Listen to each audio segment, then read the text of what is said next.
Bonjour chers élèves, bonjour chers apprenants. Bienvenue sur la plateforme École au Burkina.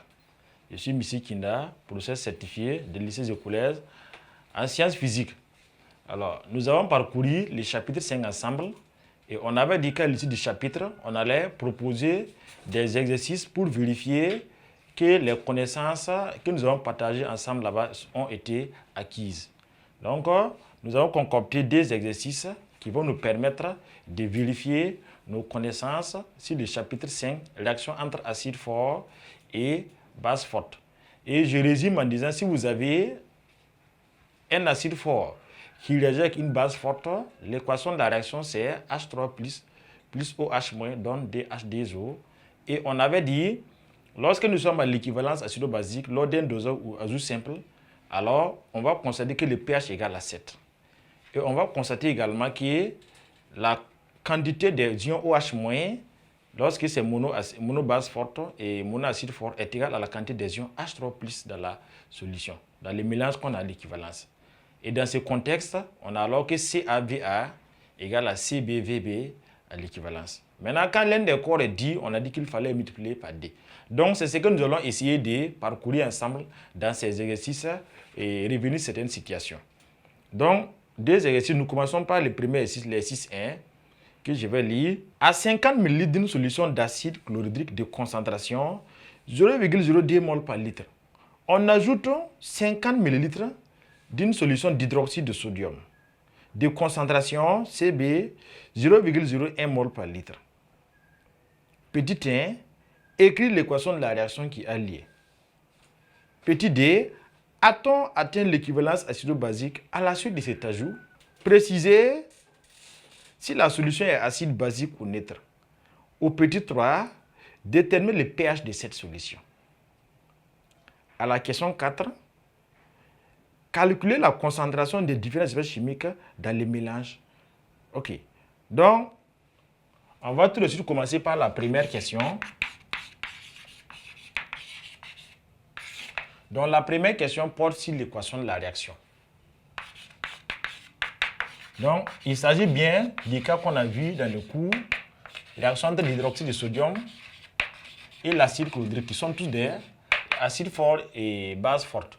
Donc, on rappelle l'équation de la réaction, on avait dit que H3 plus OH- donne DH2O.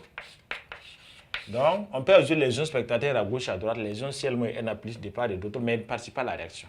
Donc, rigoureusement, l'équation de la réaction qui s'est produite est celle que nous avons au tableau ici. La question numéro 2, a-t-on atteint l'équivalence? Nous venons de dire tout de suite là que nous sommes à l'équivalence si on compare les nombres de moles de l'acide et les nombres de moles de la base là, si les deux sont égales. Si les deux sont équivalents, on dit qu'on atteint l'équivalence. Donc notre travail, à partir des données fournies par l'énoncé, on va calculer ces deux nombres de moles là.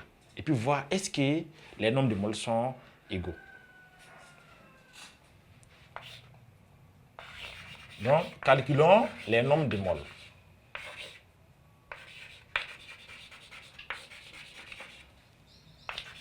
Donc, on va calculer le nombre de moles. Bon, donc, c'est précisément des ions H3+ et OH.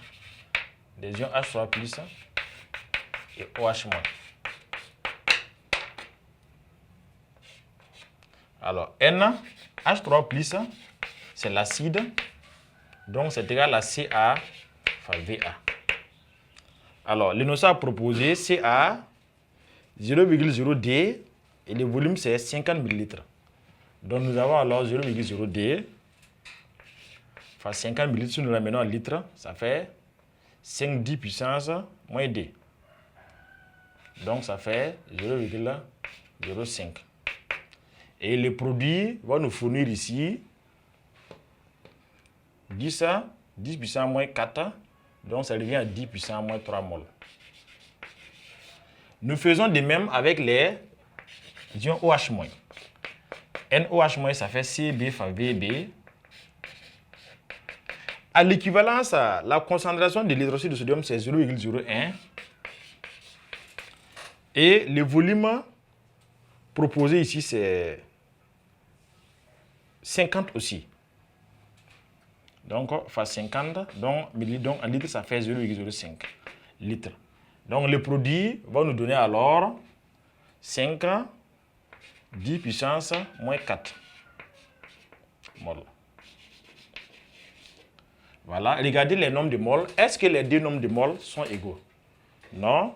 Là, ça fait 10 puissance moins 3 et là, ça fait 5, 10 puissance moins 4.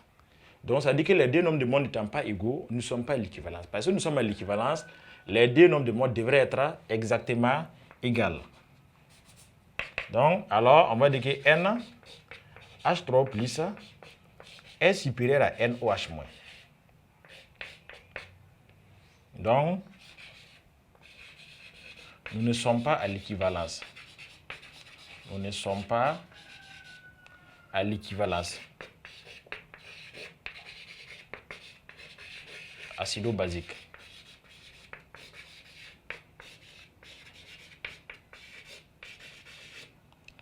Donc, ces élèves, pour savoir si nous sommes à l'équivalence acido-basique, calculer les deux nombres de mol définis par CAVA et CBVB pour comparer. S'il y a égalité, il y a équivalence acido-basique. S'il n'y a pas égalité, il n'y a pas d'équivalence acido-basique. Parce que l'équivalence suppose que ces deux nombres de mol doivent être forcément égales. La question suivante, toujours dans cette question, on dit préciser si la solution est acide, basique ou neutre. On avait vu, pour montrer qu'une solution est acide, il fallait comparer, acide, basique ou neutre, il fallait comparer la concentration des ions H3+ avec la concentration des ions OH-, ou bien les nombres de moles de ces deux composés. Nous sommes dans la même solution.